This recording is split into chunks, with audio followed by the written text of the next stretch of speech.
So let me, before I turn to the audience, the somewhat smaller audience here now, let me start with a couple of questions that came in online. There are several questions, quite a few questions, but okay. This first question, I think, is inherently difficult, maybe impossible to answer, but can Ukraine continue a war at the current level indefinitely, say 4 more years or so? I think that's maybe a question that Serhii and I will come back to at the end, if you don't object, Serhii. Right, here's another person who says, why was life expectancy for women so much lower than for men? And again, we know that's a mistake, so we don't need to deal with that one. Next question. My question is primarily to Natalia Levchuk and Oleh Wolowyna, also to other participants. About addressing Ukraine's demographic crisis through large-scale international labor migration. How does this approach align with the idea of a sovereign Ukrainian state as a political community in which Ukrainians can preserve their distinct identity? That again, I think has been dealt with some already. Certainly Oleg dealt with that, but basically, how does the notion of international labor migration to Ukraine to deal with the impact of the declining population, how can it be made compatible with the notion of a sovereign Ukraine and the preservation of Ukrainian identity? So those are questions that for I think both Vlad and Oleg to think about. Let me direct one question to Oxana too. This is my question, which in thinking about language, I think here it would be interesting to see whether you have data, Oxana, on language use among those who have left Ukraine, because I suspect that the use of Russian would be much higher, because they come from the occupied regions of Ukraine, and for the most part. And the slide shown by Vlad confirmed that, the significant majority come from those regions. And I have found, because I have frequently been in Bulgaria over the last 4 years, there are about 90,000 to 100,000 Ukrainian refugees there. I've tried to speak to them in Bulgarian, not Bulgarian, in Ukrainian, but they want to speak Russian. It's not to say I've done it. It's a reflection of your Ukrainian. It might be. No, I speak Ukrainian. I don't speak Russian well, but I do know Ukrainian pretty well. But they know Russian fluently, because my wife speaks Russian fluently, and she will speak to them in Russian. They're not interested in speaking with me.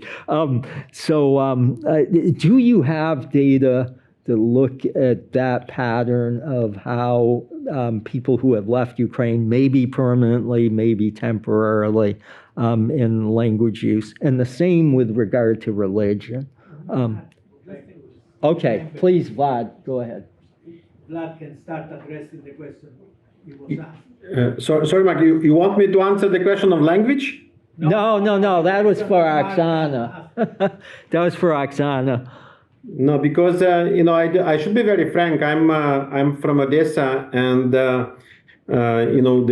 historically we were speaking Russian language, but from 2020, before the full-scale war, I moved fully to Ukrainian, and I want to say that I was thanking, Viktor Yushchenko on one moment when he started with the movies, the television, etc., which was on Ukrainian.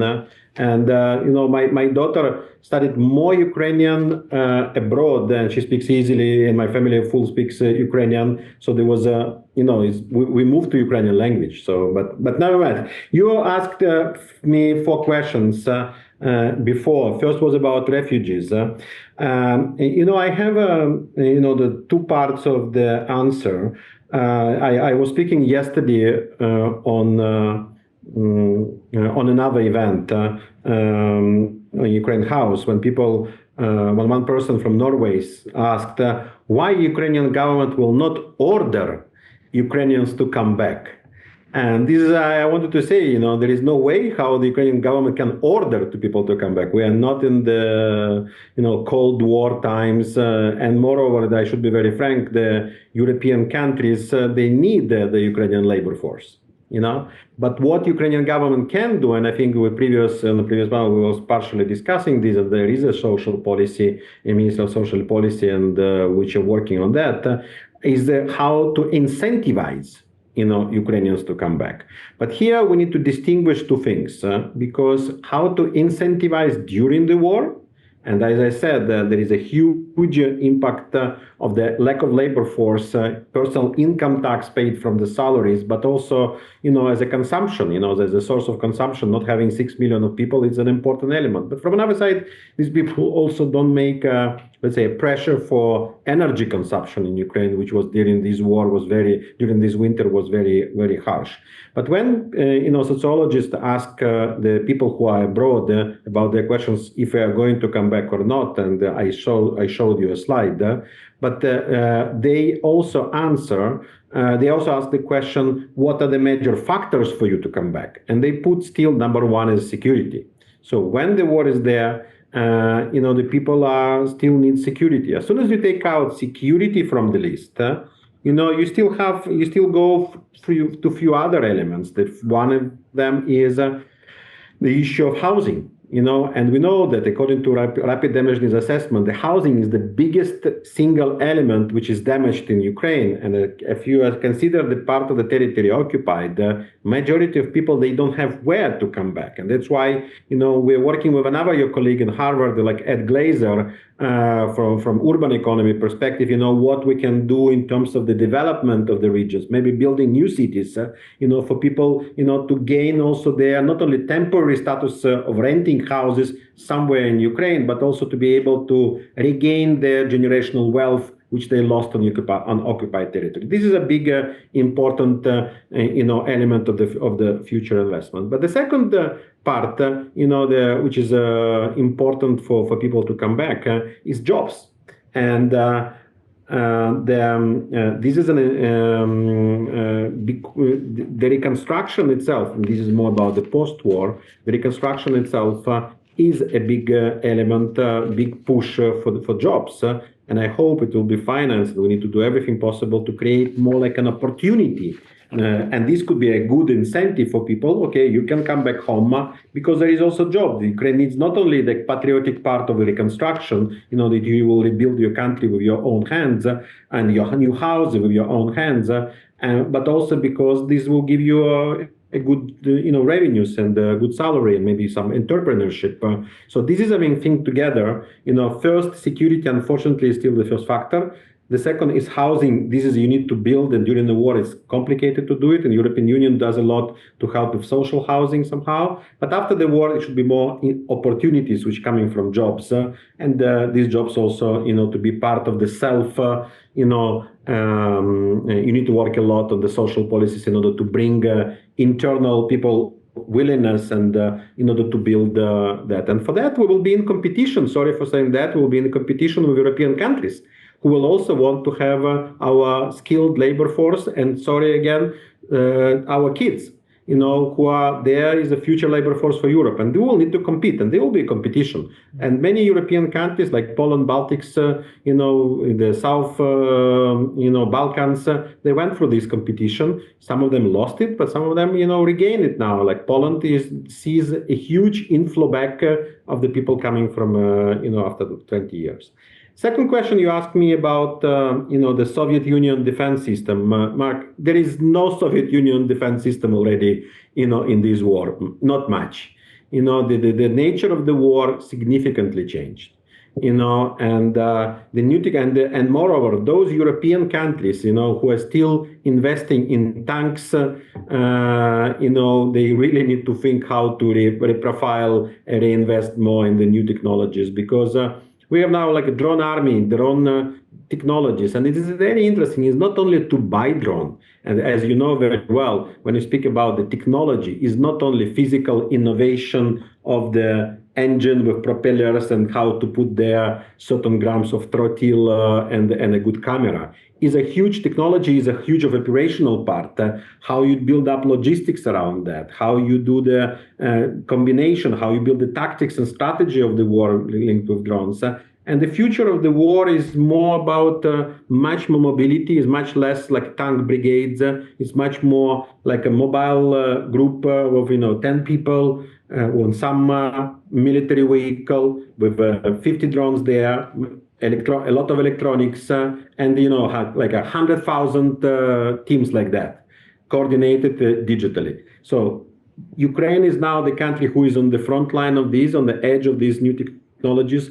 Actually, our technologies are not only battle tested but also battle innovated, and that's why when you come to the major hotels in Kyiv and other parts of the Ukraine, you see a lot of the people who are absorbing this knowledge already today. So the new technologies is evolving, and you ask why?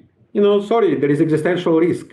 And when you have an existential risk, you don't have any other option. You don't have an alternative, like only to fight and to fight for your life. You asked the question about the nuclear power and Zaporizhia. Zaporizhia nuclear factory itself was a 6 gigawatt of electricity generation. And the lack of these, together with, for sure, significantly affected hydro, for example, energy in Ukraine, which is around 60% is destroyed. But nuclear factories, and including Zaporizhia, is the biggest factor for the future development. And that's why we cannot allow these to stay in the Russian hands. We really need to take it back, because without that, longer-term capacity for energy generation, with all respect to the private and decentralized and green energy, we are working a lot on that. We need to understand, that this kind of Zaporizhia is a big factor. So in the last days, there was a lot of discussion on Chernobyl, by the way, because Chernobyl, as you know, the Russians hit it with a drone, and the dome is destroyed. And therefore, now there is an international effort again how to finance the sarcophag and repair the sarcophag. And the French companies, EBRD, are working a lot on that. And you asked, the last question was about IMF, if the Ukrainian officials, believe in IMF. I would say like this, it's important that other countries and other donors believe in IMF first, because $174 billion which received by Ukraine is not only a result of the reforms which Ukraine did, not only because Ukrainian needs are there, but because those countries, trust to IMF for surveillance, because in April 22, it was Kristalina Georgieva who went to the IMF World Bank spring meetings in April in Washington and said that Ukraine needs $5 billion of aid per month. This figure was so shockingly large. Just to give you an idea, in the past, Ukraine was receiving $1 billion per year, and we needed $5 billion per month. And everybody said it's impossible. This money don't exist. So to give you an idea, we were receiving, 30, 40, 32, 42, $44 billion per month. And totally in 4 years, we received $174 billion only budgetary support, which shows that it works, and the IMF, when the country is trusting IMF, and IMF is only one organization in the world who is doing the surveillance of all economies. And therefore, they trust to the analysis of the Ukrainian economy. When the IMF says Ukraine needs help, other countries come, but also IMF is in the center of the so-named global financial safety net. And Kristalina Georgieva can call, Ursula von der Leyen, and could call Besant and Yellen before, saying, guys, we need support.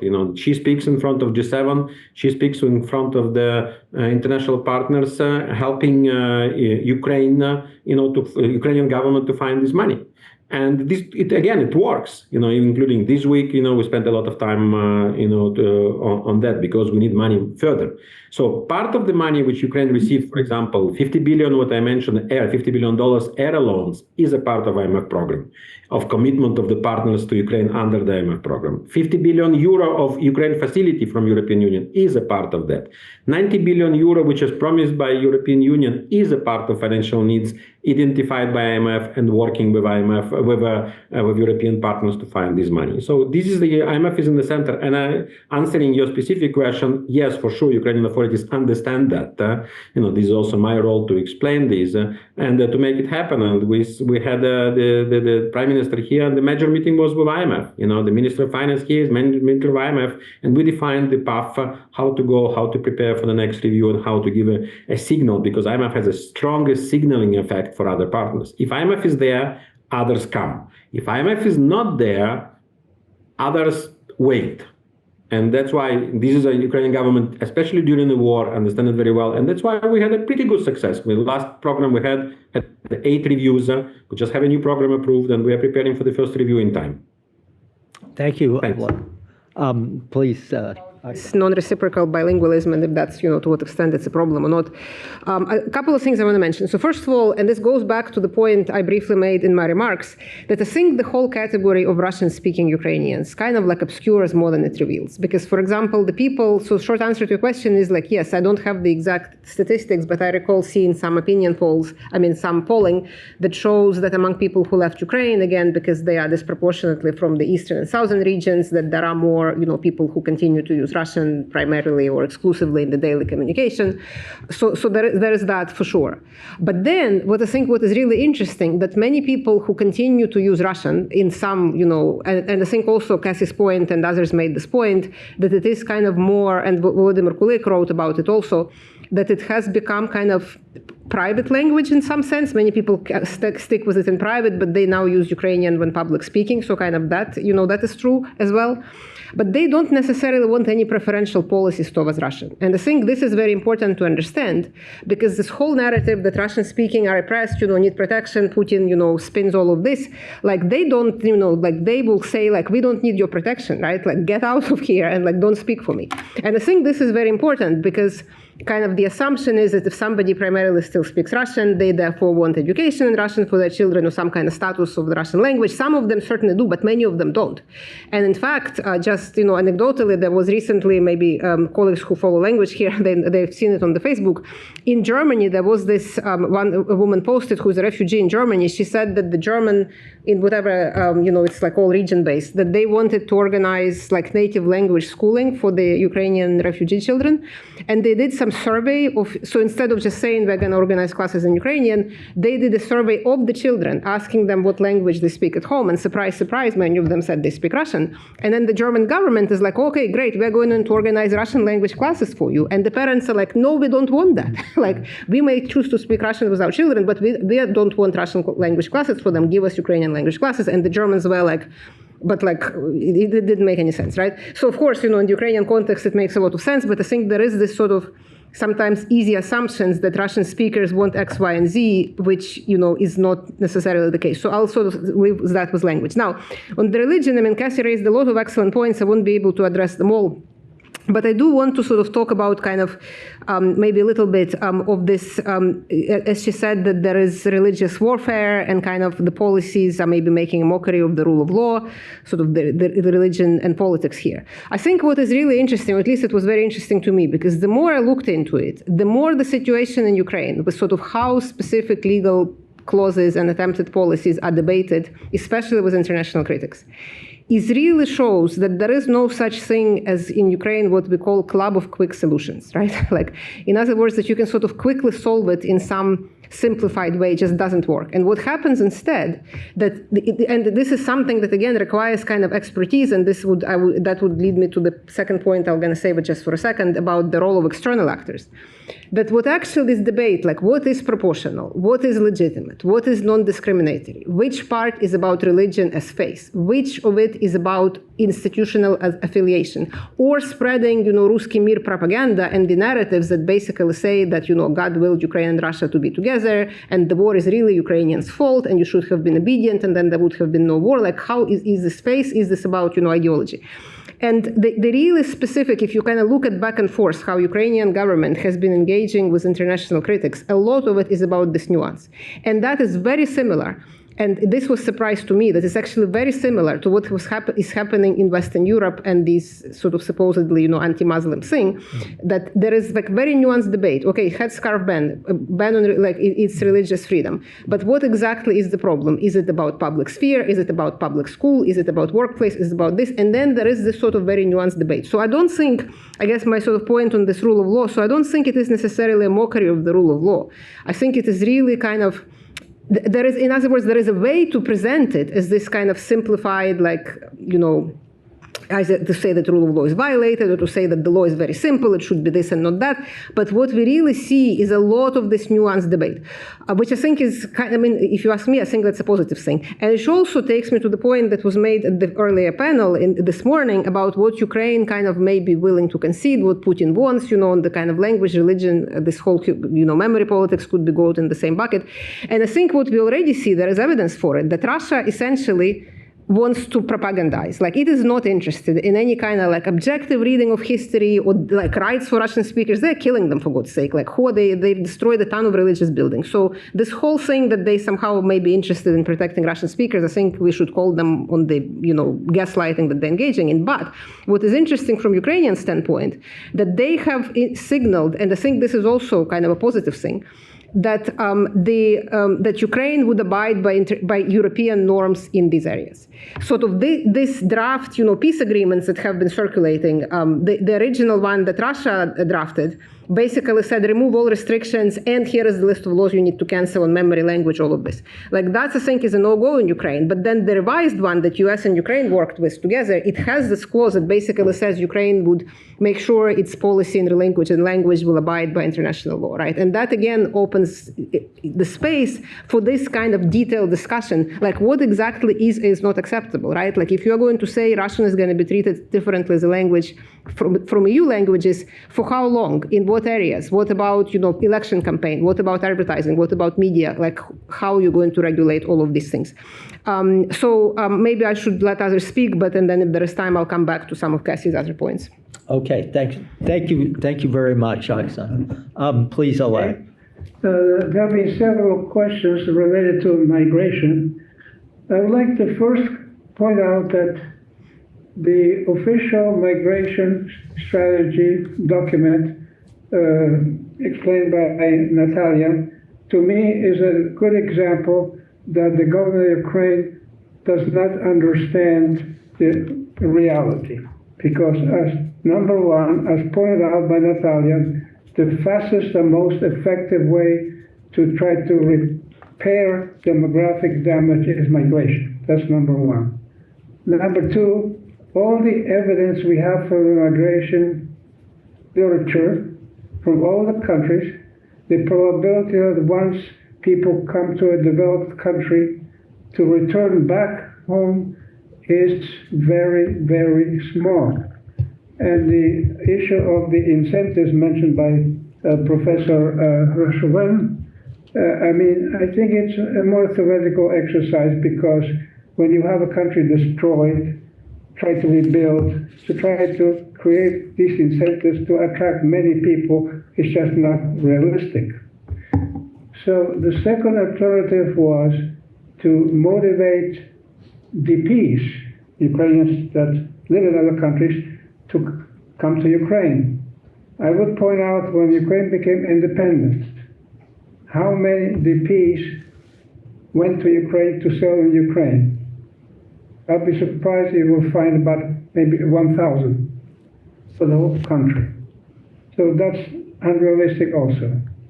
The fact of the matter is, if you have a country that is fairly stable, that has jobs available, people will come not from developing countries, from developing countries. The third point of the migration strategy, to try to motivate people to come to Ukraine, I think they meant not people from poor countries. They meant people from more developed countries. They'll not be motivated because they have a good life where they live. They will not come to a country that is in ruins, that's trying to rebuild. And the fact of the matter is, you will see thousands and thousands of people coming to Ukraine, and the question is, are you going to try to manage that invasion, or just be invaded like many European countries let themselves done? And that's when a real policy needs to come in, because you need to balance the need and the impact. It was pointed out, one of the questions is, how will that affect the culture, the identity of Ukraine? Well, that's where the management of the migration comes in. What kind of people do you bring in to be eventually absorbed in the society? And what kind of people do you bring in as a temporary workers to do specific jobs that you need in the economic situation that you'll be facing? So I think my impression is that the Ukrainian government is really not understanding, or try not to understand, the situation. And I will point out one similarity with the American government. It seems like both countries have a tendency not to reach out to other countries to try to learn from their experience dealing with similar problems. And in that sense, I think I see similarities between the American government and the Ukrainian government. So I think the issue of migration, I think, should be discussed more actively and hopefully more realistically. Okay, thank you. I will turn to the audience in just one second. On that last point, well, let me just ask you, in countries like Poland and Bulgaria, for that matter, the Ukrainian refugees who came were treated enthusiastically and warmly initially, but over time that has diminished. And could you comment on how that attitude can affect the prospects of people actually going back to Ukraine? That, you know, they faced what seemed like a very welcoming climate initially, and now may not be hostile, but it certainly isn't as enthusiastic. Well, I'm not really familiar with the situation in Poland, for example, but the experience shows that if people are forced to move, they will usually try to find ways to go to another country and not return to the country where they came from, because it was a good reason why they left. And they have a situation that, in terms of style of living, is better than in Ukraine, for example. So they'll be reluctant to go back to a situation that is not as good, economically speaking, as is where they are. And this, for example, the United States, that I'm familiar with.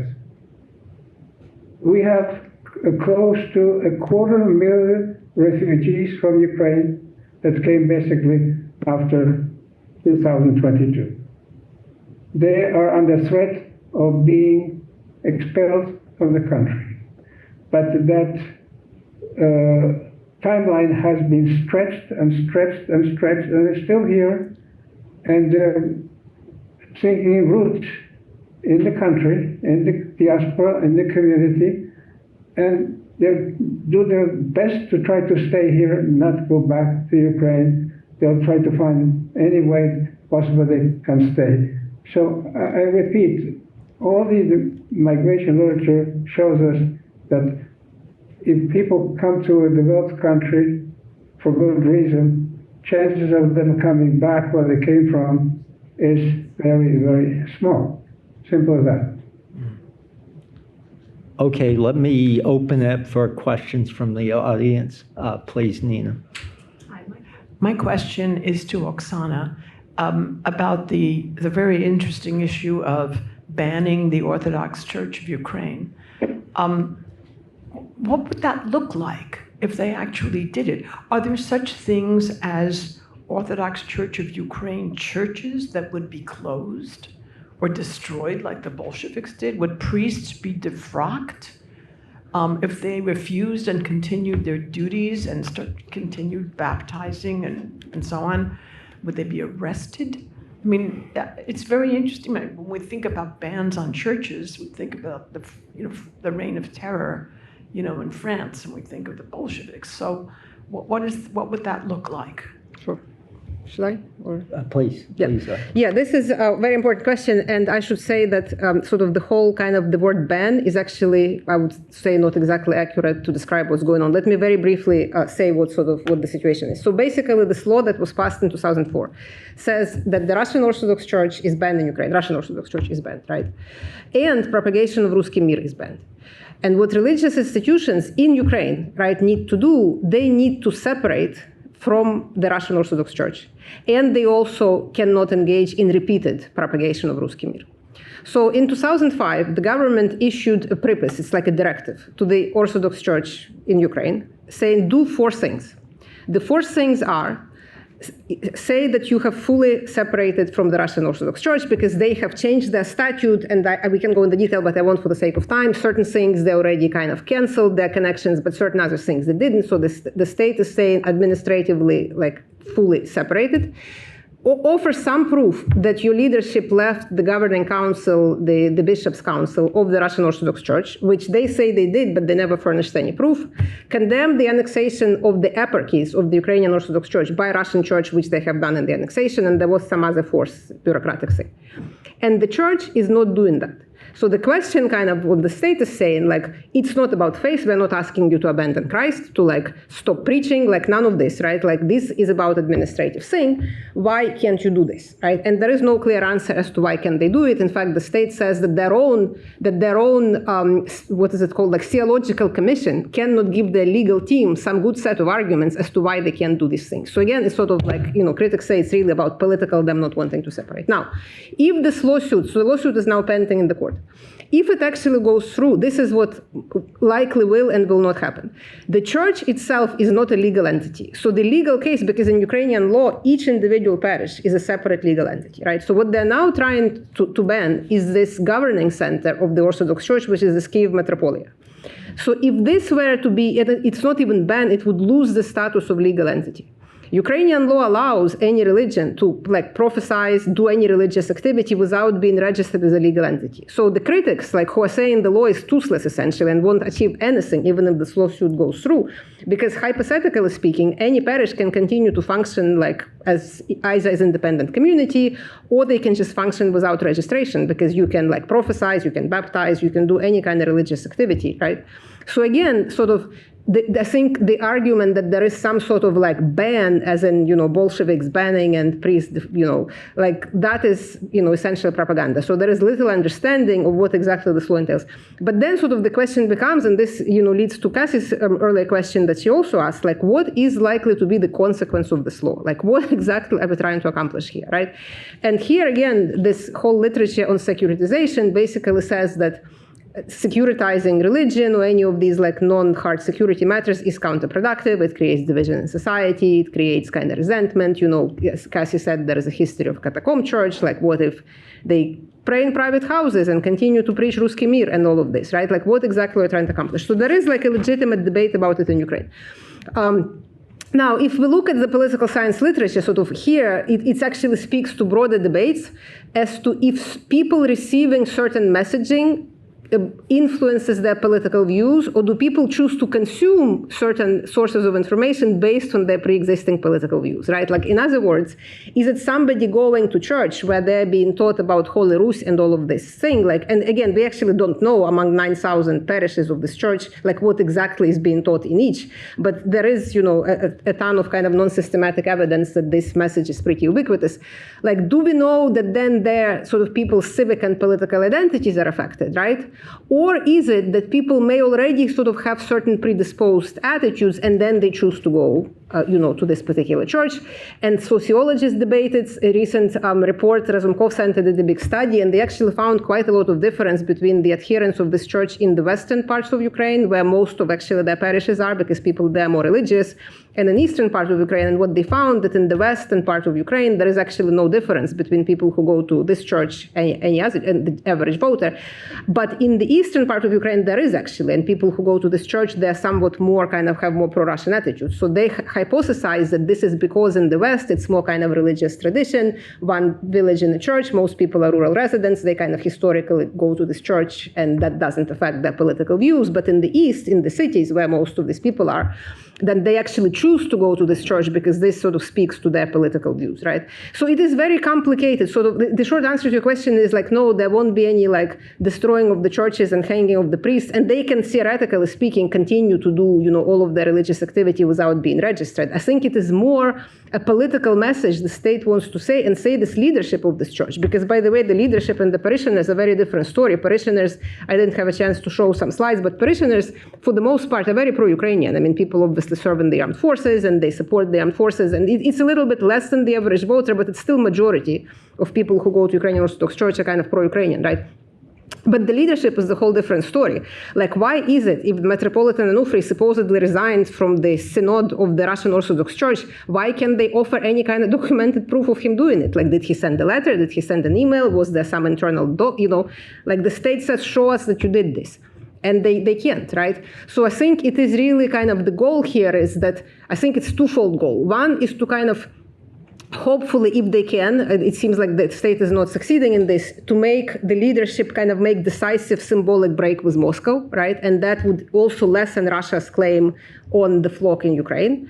And secondly, I think if indeed this sort of Ruski Mir messaging is being spread through the church, and almost every week I've been following the news, in the news there'll be a report in front of cathedral such and such, the book is being sold with the prayers of Богоспасаемый город Москва, и за российскую, 4 years after the war, right? So what they're saying, if these churches lose status of legal entity, they cannot be selling this kind of publication to the average public, right? So whether it will work out this way, we don't know, but I think it is, again, I know I'm speaking too long, but it is much more complicated story than there is a ban, it's like Bolsheviks. And this is, by the way, maybe the last point I'll make here, because it goes to the international dimension.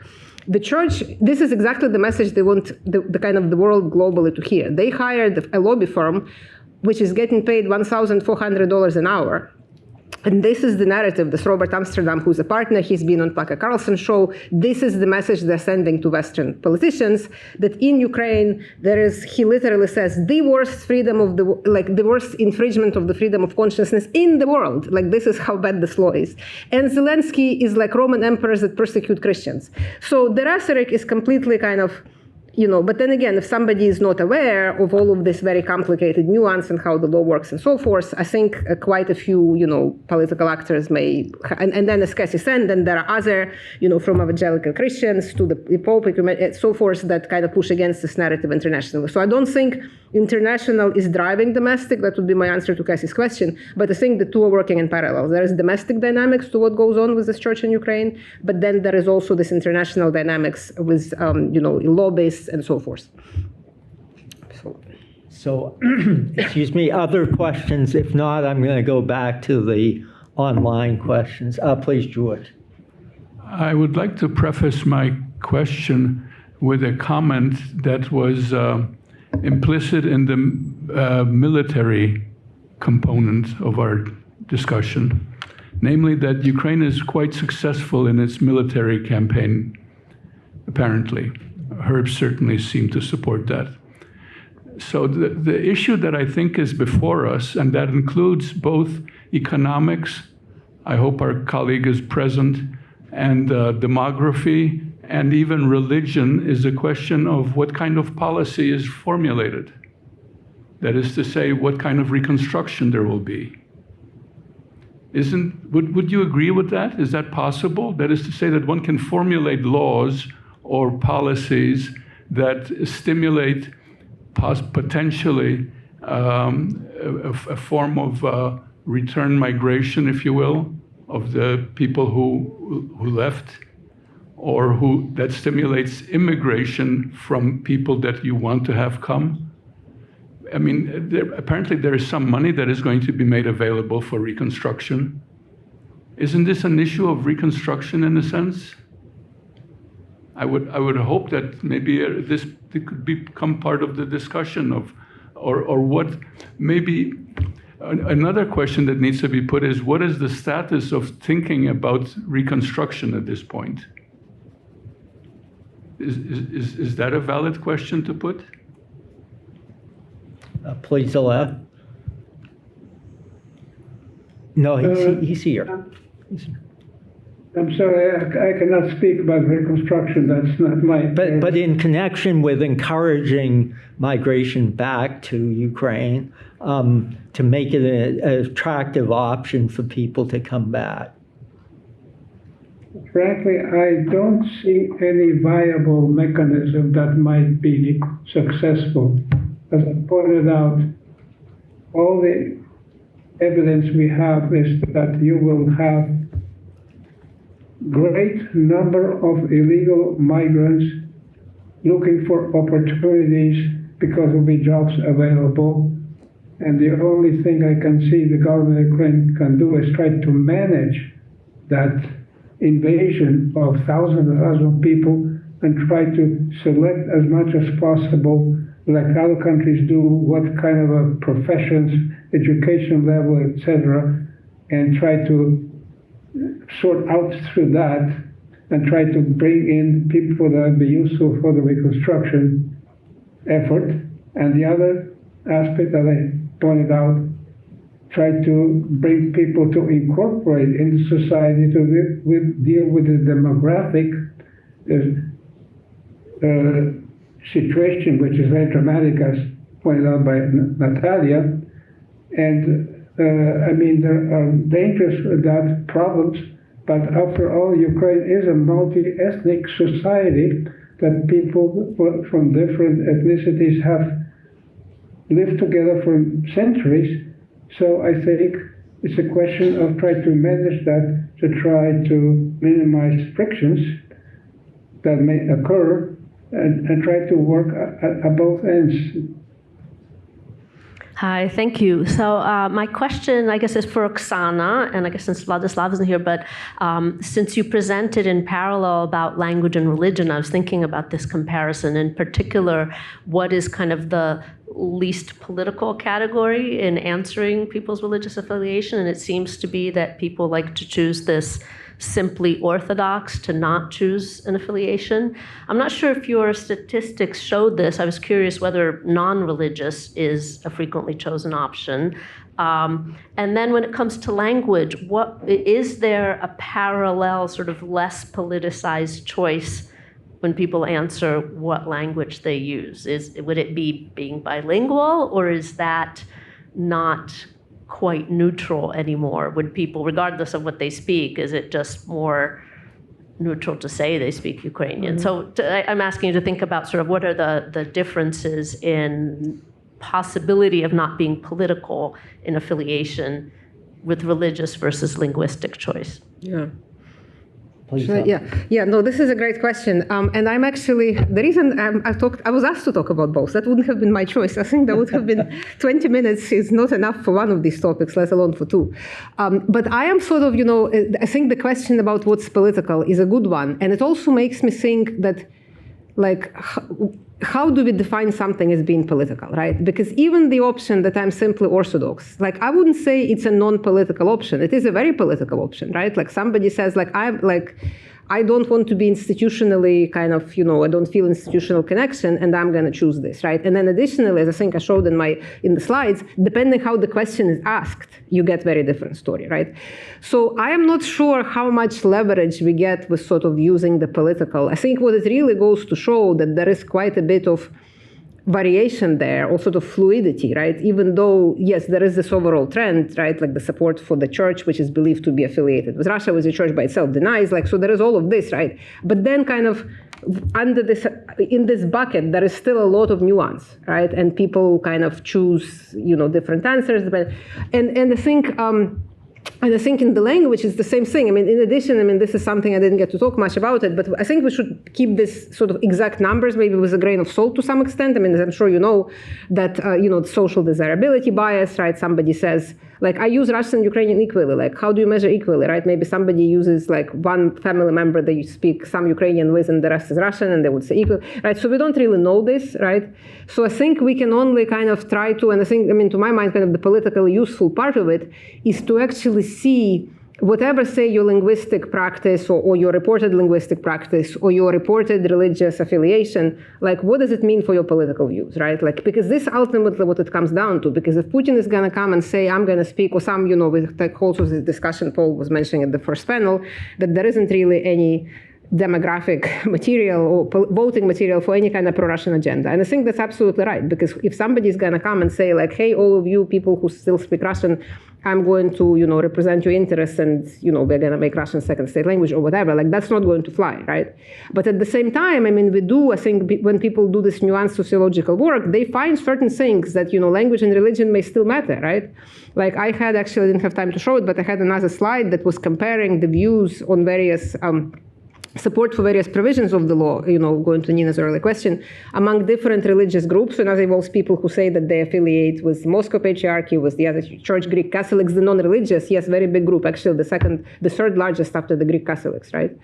And you see some nuance there, right? Like, but sort of the takeaway point, if I had time to show the slide, would be that the people who say they affiliated still, feel affiliated with this Ukrainian Orthodox Church, which is allegedly still connected with the Russian Orthodox Church, that they're split, that they're not a uniform group. So there is kind of variation within them. So this is, to me, sort of where an interesting political story lies, right? Like, if somebody is going to say, like, okay, by the way, like the provision in the law that the church should not be allowed to be propagating Ruski Mir. Majority of them agree with this, right? Like, what does it mean for their own church, right? Like, if the leadership, it seems like, the leadership is not quite in tune with sufficient number of its own flock, right? So again, kind of goes. So don't know if I'm answering it to your satisfaction, but I don't think, I mean, at least in my opinion, I don't think there is like political language option or political religious option. It's more that there are, depending how the question is asked and what meaning people attach to, say, I speak both Ukrainian and Russian, or I speak primarily Ukrainian, or, then what does it mean for their political views? And I think that's where the politics lies. Thank you so much. I have 3 questions. One is about Russian propaganda and Russia's willingness to propagandize. And I was wondering to what extent you think that there's any genuine belief in Russia, and specifically behind the media apparatus and the state, which is promoting these views. To what extent do they believe what they're saying? To what extent do they care about making people believe what they're saying, people in Russia specifically? Or is it more about... Could I just interrupt quickly? Yeah. Next week, we're going to be having a workshop dealing with Russia.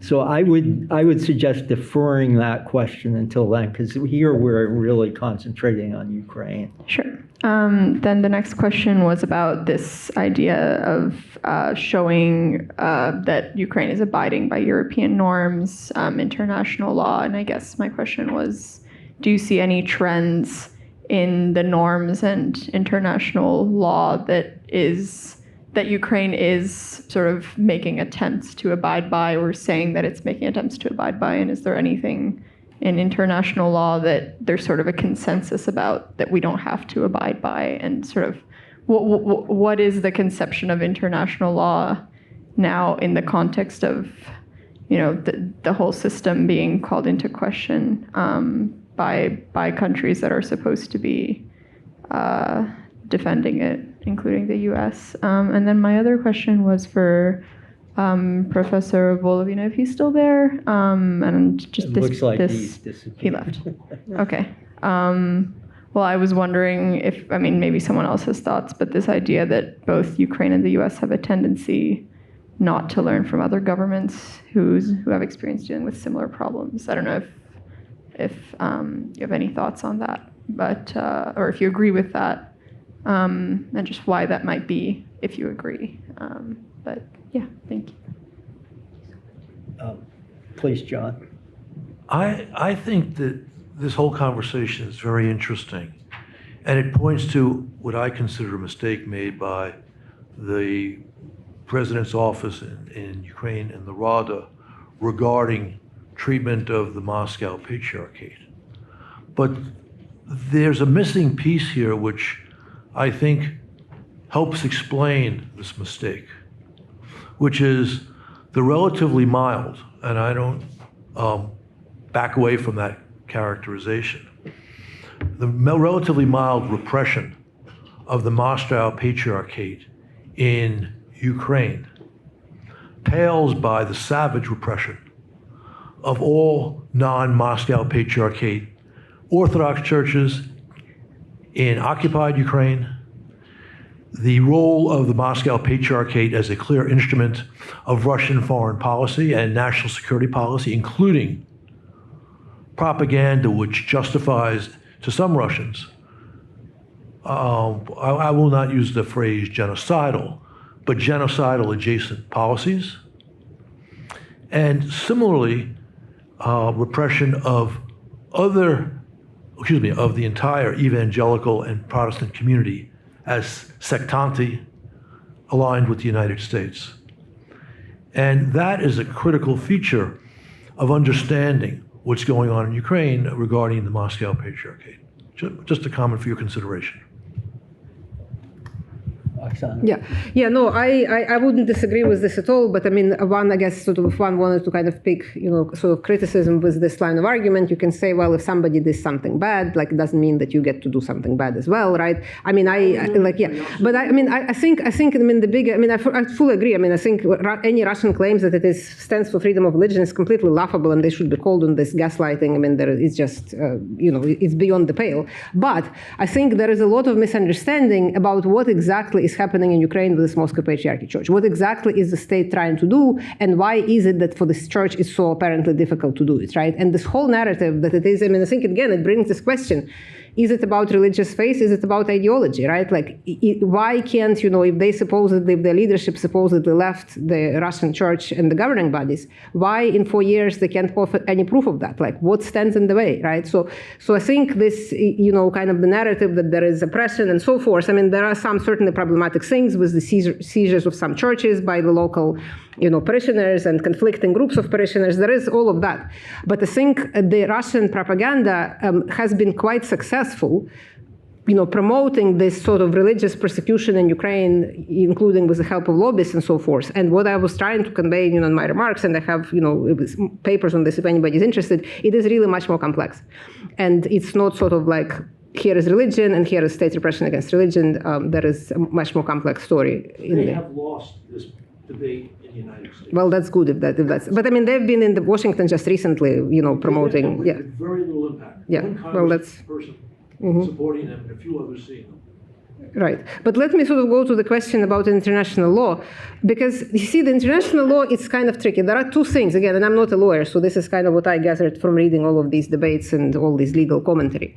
That on the one hand, there is this general, and it both goes to international law and to scholarship in international security, this so-called Copenhagen School constructivist theory of international relations and their criticism of securitization and of all of these non-strictly military issues. And the overall kind of normative thrust is that it is bad, that like any kind of securitization, so it's not really, you cannot, unless there is imminent call to violence. So this is the threshold, including in the international law, there are these various guidelines on religious organizations that OECD in particular prepared, unless there is call and likelihood of imminent violence. Then and only then you can present something as sort of legitimate security threat. Otherwise, it is, you better desecuritize it, it kind of lets thousand flowers bloom and so forth.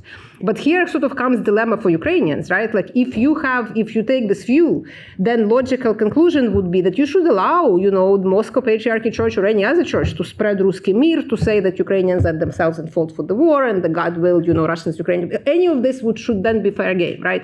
And they actually describe it, the critics of Ukraine, including international, like this UN special procedures, that it is quote unquote peaceful religious speech.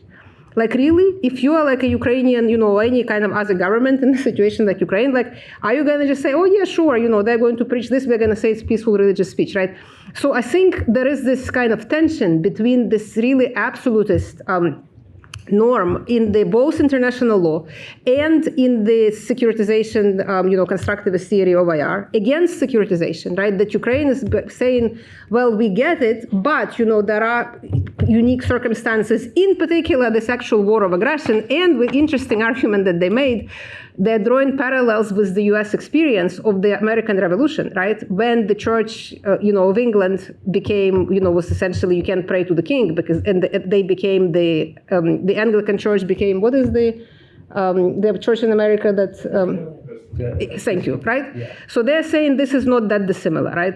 So again, I'm not an international lawyer, so if I may be totally wrong on this, but my sense is that there isn't kind of much sympathy or understanding from the international legal activists that there is this sort of potentially special, not to give Ukraine a blank check in any way, but to kind of acknowledge that the circumstance with the Russian aggression, with the role of the church and all of this, Ruski Mir, it is something other than just simply freedom of religion. And they're really bumping their head about it. Now, but then, another dimension of international law, and this would be, my second part of the answer to this question, what actually is being done, I think there is an honest kind of good faith engagement on like, okay, so if you are critical of what we do, what exactly is it, right? What exactly is it that you want us to do differently? And I'll give you one example. For example, the international law says that if the measures have to be proportional, right? Like what exactly does it mean? That you have to know exactly what to do to avoid some, legal, say, consequences, arrest, so forth, right? So there has to be also precision. And what Ukraine had done in response to this criticism, that they actually issued a directive detailing what specific messaging counts as Ruski Mir, right? Because if you say you can't propagate Ruski Mir, as we all know, Ruski Mir means could mean a lot of things, right? And then you basically don't know what to do to avoid sanctioning, because anything one can say, you could say, well, this is Ruski Mir. And I think Dima is laughing because, the notion that you can have a list of claims that a Ruski Mir is a little bit, academically speaking, kind of absurd. But from the legal standpoint, I think it's actually a good thing, because there is now a finite page-and-a-half list of specific claims, and they have to be documented as being made repeatedly before any sanctioning can be taken, right? So this is an example of international legal kind of, procedure, or like international legal standard, that you have to have precision and kind of knowing what to do, like legal precision, and not some kind of general thing that they are trying to meet, take a step towards that. Like, is it perfect? No, but I think there is engagement, and I think it's a good faith engagement on some of these issues.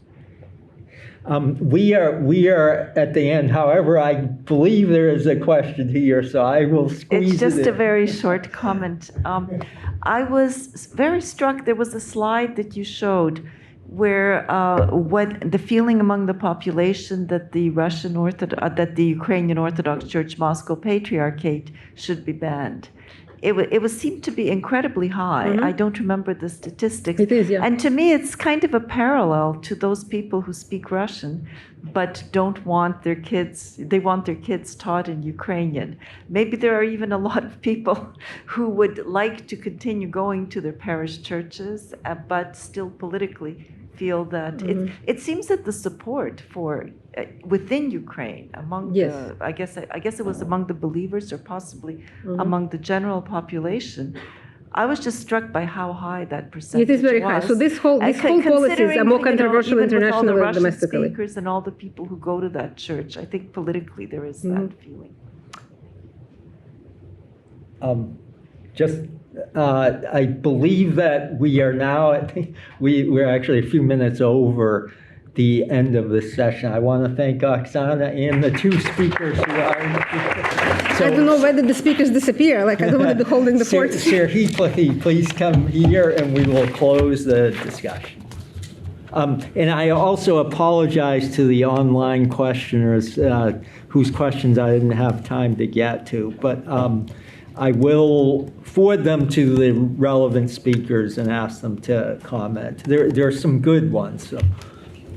So this is final comments, right? Correct.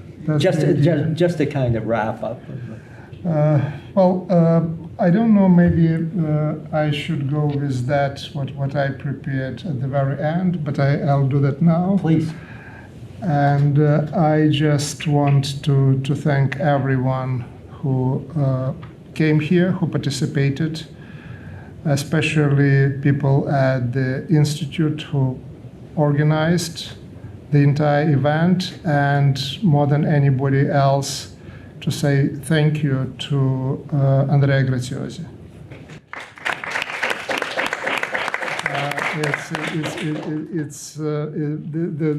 I already told someone, for me, this is a really, really very important conference, partially because I don't know about others, but for me that was getting out of my history and humanities bubble in terms of interdisciplinary approach, in terms of the perspectives that really our speakers here offered to us. So it's a very different understanding for me, and I think for many others as well, of the war itself, the experience of the war. And I also know that this is only the first part, and that there will be continuation with the discussion of the war from the Russian side, which again Andrea and Mark are organizing, and I certainly look forward to that event.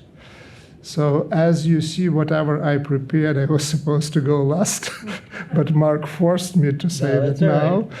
But I didn't change my message. I'm really very, very grateful to everyone who came here and shared their knowledge and their perspective. Thank you.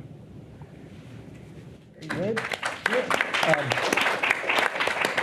Just if I could end on one of the questions that came in online and that we didn't get a chance to address. But the person asked, how long can Ukraine keep fighting the war? For example, could it continue for another 4 years? I certainly hope it doesn't have to. But one of the points that I would take away from today's workshop is that Ukrainians will, if they need to defend themselves against Russian encroachments, they will fight for as long as possible. And so I don't rule it out that it'll be another 4 years, but I think that there is a strong likelihood it will end before that. And it's very important how it ends, what the outcome is. And we've heard competing scenarios here today.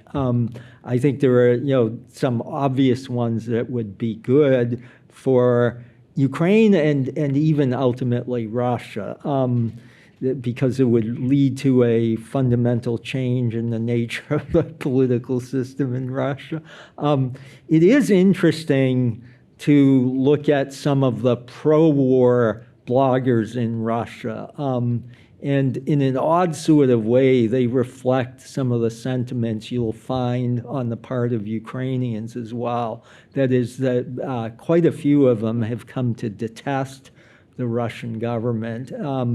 They detest it because they think it's incompetent, but they touch on some of the same points that Ukrainians raise and rejecting the notion of being subordinate to Russia. So I'm hopeful that it will be over well before 4 years for all the reasons we heard today, including in this last session about the economic impact and some issues that didn't come up as prominently at this workshop, like the ecological conference, which is being covered in a separate event that Huri's sponsoring. There's a poster for it right upstairs. But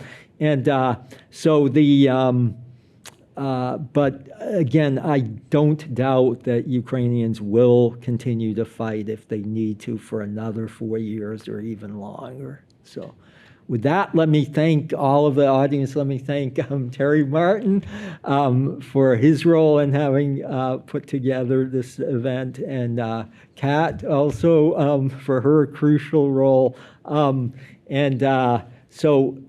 then certainly the audience for coming, and to all those who attended online. So, great.